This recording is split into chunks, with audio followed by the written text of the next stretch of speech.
પ્રકરણ નંબર 6 ભાગીદારી નિવૃત્તિ. દાખલા નંબર આપણે 14 આવ્યા. ચિરાગ, જીગર, કેશવ 3:2:1 પ્રમાણ નફો નુકસાન ધરાવે છે.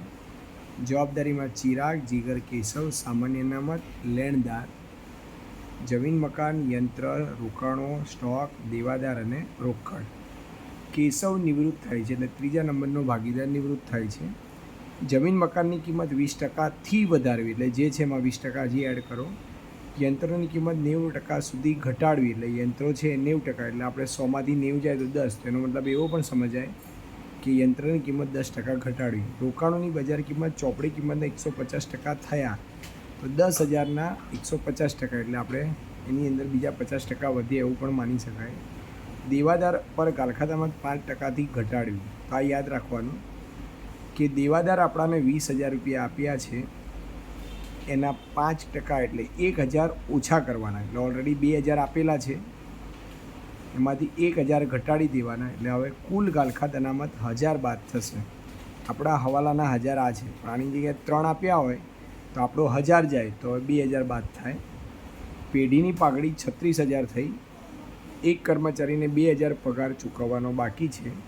ચિરાગ અને જીગર એટલી રોકડ પેઢીમાં લાવશે જેથી કેશવની લેણી રકમ ચૂકવાઈ જાય અને પેઢીમાં 14,000 કાર્યશીલ મૂડી એટલે આખરની બાકી આગળ લઈ ગયા, રોકડ શિલક 14,000 રહે અને નવી પેઢીમાં નવી મૂડી, એનો મતલબ રોકડ શિલક તમને આપી દીધી છે તો તમે સૌપ્રથમ મિલકત લેણા બંધ કરી અને મૂડી શોધી શકાય. મૂડી પછી કયા પ્રમાણમાં વહેંચી દેવાની? તેમના નફા નુકસાનના પ્રમાણમાં, એટલે જે નવું પ્રમાણ વધે તે. તો દાખલો પણ સરસ છે અને આપણે સમજીએ પણ. જોતા જઈએ આગળ. ચલો આગળની માહિતીમાં આપણે હમણાં સમજ્યા એ જ રીતે કેશવ નામનો ભાગીદાર નિવૃત્ત થાય. તમે રકમમાં જોયું ક્યાંય તમને લાભનું પ્રમાણ, નવું નફા નુકસાનનું પ્રમાણ આપ્યું નથી, તો આપણે એવું કહેવાય નવું પ્રમાણ અને લાભનું પ્રમાણ એ જૂનું પ્રમાણ જ રહેશે. તો ચિરાગનું રહેશે 3, જીગરનું રહેશે 2. તો પાઘડી કઈ રીતે વહેંચીશું જોઈએ. તો પેઢીની પાઘડી આપણને રકમમાં 36,000 આપી છે, એમાં કેશવનો હિસ્સો 1/6, એટલે કેશવને પાઘડી પેટે 6,000 આપવાના. તો 6,000 તમારે 3/5 અને 2/5 પ્રમાણે આપો. તો પહેલો ભાગીદાર પાઘડી પેટે આપણાને એટલે 3,600 અને 2,400 રૂપિયા આપશે. આ રીતે પાઘડીની ગણતરી થશે. ચલો આગળ માહિતી જોતા જઈએ અને લખતા જઈએ અને સમજતા જઈએ. ચલો મૂડી. તો ચિરાગની મૂડી આપી છે આપણાને 30,000, જીગરની આપી છે 20,000 અને કેશવની આપી છે 10,000. ત્યાર પછી સામાન્ય અનામત તો વેચ્યા છે. સામાન્ય અનામત આપી છે 6,000.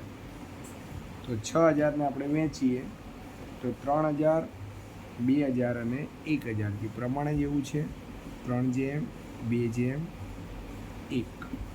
લેણદારો પર હવાલો નથી એટલે આપણે લેણદારો ટોટલ આપ્યા છે 44,000. ચલો સામેની બાજુ જમીન મકાન. હવે દરેક ઉપર હવાલો છે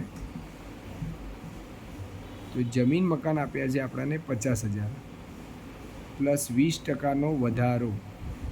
તો 50માં 10 ઉમેરાય એટલે નવી કિંમત આવે 60,000. અને આપણે જાણીએ છીએ અહીંયા જે પણ પ્લસ થાય છે અહીંયા લખાય જમીન મકાન ખાતે 10,000. યંત્રો આપ્યા છે 20,000. હવે એ લોકોએ 90% સુધી કીધા છે, તો 20,000ના 90% થાય 18,000. તો તમે આવી રીતે પણ 100માંથી 10 જાય તો એ 90 વધે, એટલે 2,000નો ઘટાડો થયો કહેવાય. યંત્રો ખાતે 2,000 રૂપિયા. ત્યાર પછી રોકાણો આપ્યા છે 10,000, 150% તો થાય 15,000. તો પ્લસ વધારો 5,000, રોકાણો ખાતે 5,000. ત્યાર પછી આપણે આવા સ્ટોક સ્ટોક ઉપર કોઈ હવાલો નથી. સ્ટોક આપ્યો છે આપણને 10,000. ત્યાર પછી મહત્ત્વનો હવાલો દેવાદાર, જે હમણાં સમજાયો હતો એ રીતે. દેવાદારો ટોટલ આપ્યા છે 20,000. ગાલખાત અનામત તો આપણા જોડે 2,000 તો ઓલરેડી હતી, પણ હવાલામાં એવું કીધું છે 5% તો 20,000ના 5% થાય 1,000. તો હવે ટોટલ જૂની હતી 2,000, એમાંથી 1,000 રૂપિયા ઘટ્યા એટલે 1,000 બાદ કરવાના, તો દેવાદાર થયા 19,000. તો આપણાને ગાલખાત અનામત અહીંયા અસર આપવાની કે આપણાને 1,000નો શું થયો, ફાયદો થયો એના માટે. ત્યાર પછી આપણાને આપી છે રોકડ. તો રોકડને મૂકો અહીંયા, બાકી આગળ લઈ ગયા 2,000. હવે આપણે એક કર્મચારીનો પગારવાળો હવાલો છે કે જેને ચૂકવવાનો બાકી છે. પગાર ચૂકવવાનો બાકી 2,000 અને હવાલો અહીંયા પગાર ચૂકવવાનો બાકી. તો જમીનવાળો હવાલો પતી ગયો, યંત્ર, રોકાણો, દેવાદાર અને કર્મચારી. અને હવે રહી પાઘડી. તો પાઘડીમાં શું છે જોઈએ, તો કેશવને આપણે 6,000 રૂપિયા આપવાના છે. તો કેશવને આપણે 3,600 અને 2,400 જે બે ભાગ પાડ્યા છે એ આપીશું.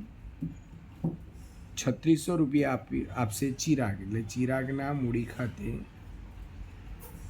પછી જીગરના મૂડી ખાતે આ રીતે. તો બંને પોતાના હિસ્સામાંથી માઇનસ કરાવશે 3,600 અને 2,400 કેશવના મૂડી ખાતે. હવે ચોપડીની અંદર એક મુખ્ય હવાલો છે 14,000 કાર્યશીલ મૂડી. તો એ 14,000 રૂપિયા આપણે અહીંયા બતાવવાના અને એ આપણી રોકડ સિલક કે રોકડ બેંક લખો એ પણ 14,000. તો તમને જેમ સૂચના હતી કે જ્યારે પણ મિલકત લેણામાં રોકડ સિલક આવી જાય તો તમે ખાતું બંધ કરી શકો છો. તો આપણે એનો પ્રયત્ન કરીએ. તો એ બાજુનો સરવાળો કરતાં 1,36,000 રૂપિયા આપણો સરવાળો છે. બંને બાજુના સરવાળા 1,36,000. 1,36,000માંથી ખાલી દેવું 44 અને 2 તો સમજવા જઈએ તો બાદ કરીએ તો આપણા 90,000 રૂપિયા વધે છે. 90,000ને તમારે નવું પ્રમાણ, તો આપણે કીધું ને જૂનું એ જ નવું છે, તો 3/2. તો 90,000ને 3/5 એનાથી વેચો તો અહીંયા આવશે 54 અને અહીંયા આવશે 36. તો અહીંયા તમે લખી શકો 54,000 અને 36,000 કે કાર્યશીલ મૂડી આપણને આપી દીધી છે એટલે આપણે બંધ કરી શકીએ. હવે કેશવને પૈસા ચૂકવવા માટે પહેલાં પુનઃ મૂલ્યાંકન બંધ કરવું પડશે. તો 10 ને 5 15 ને 16 તો આ બાજુ છે એટલે આ બાજુથી આમ લઈ જઈએ 16,000. 16માંથી 4 જાય તો આપણા માટે 12,000 રૂપિયા વધે. પુનઃ મૂલ્યાંકનનો નફો ચિરાગ, જીગર અને કેશવ તેને પ્રમાણમાં વેચીએ એટલે 6,000, 4,000 અને 2,000 આટલા રૂપિયા વધે છે. તો હવે એની માહિતીમાં આપણે એમાં ઉમેરતા જઈએ. પુનઃ મૂલ્યાંકનનો નફો 6,000, 4,000 અને 2,000. તો હવે કેશવનું ટોટલ મારીએ. કેશવને આપણે કેટલા રૂપિયા આપવાના થાય છે એ પ્રમાણે એને પેમેન્ટ કરીશું. તો 11 ને 6 17, 17 ને 2 19,000 રૂપિયા આ બાજુનો સરવાળો આવે. 19,000 રૂપિયા બાકી કંઈ વધતું નથી એટલે 19,000 રૂપિયા ચૂકવવાના છે. તો આપણે એમાં લખી દઈએ રોકડ ખાતે કેશવના મૂડી ખાતે 19,000. આનો મતલબ એવો થયો કે બેંકની અંદર રોકડ સિલક આપણી 19 અને 14 ટોટલ ખાતામાં 33,000 રૂપિયા હોવા જોઈએ. 33માંથી 2,000 જાય એટલે બંને ભાગીદારો ભેગા થઈને 31,000 રૂપિયા એમને લાવવા પડે. પછી ચિરાગ કેટલા લાવશે એ જોઈએ. અને જીગર કેટલા લાવશે એ જોઈએ. આની પહેલાં આપણે 22,500 ભણ્યા હતા એ રીતે કે બાકી આગળ ઓલરેડી આપણને આપી દીધી છે. હવે અહીંથી ખાતું આપણે આમ બંધ કરીએ એટલે આપણે જોઈ શકાશે કોણ કેટલા રૂપિયા લાવશે. અને કીધું છે રોકડ ખાતે લાવવાના. તો ચિરાગનો સરવાળો કરીએ તો 57,600. તો 57,600 આ બાજુ અને આનો થશે 38,400.